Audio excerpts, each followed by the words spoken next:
Notre projet a été évalué à 14 millions d'euros en investissement.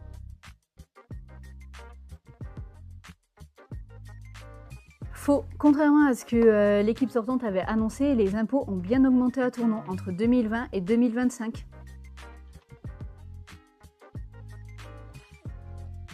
Faux. Sur les 2 derniers mandats, le montant des dépenses d'investissement était d'environ 15 millions d'euros par mandat.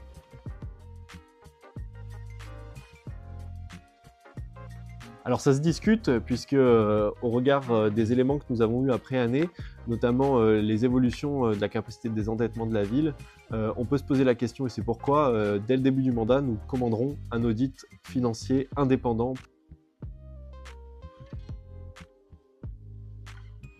On est une vraie équipe, on a vraiment des compétences dans tous les domaines, mais surtout, tournons en commun, on est quand même élus. On a 6 conseillères et conseillers municipaux depuis 6 ans. Beaucoup de nos candidats sont tout à fait compétents dans le domaine, qu'ils aient été gestionnaires de collectivités ou gestionnaires d'entreprises. Nous avons de vrais experts en la matière.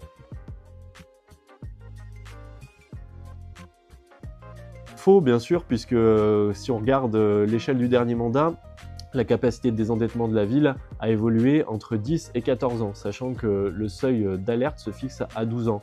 Aujourd'hui, l'amélioration de la situation qui est présentée n'est due qu'aux prélèvements supplémentaires qui ont été faits finalement sur le dos des Tournonaises et des Tournonais en 2022 par la municipalité actuelle.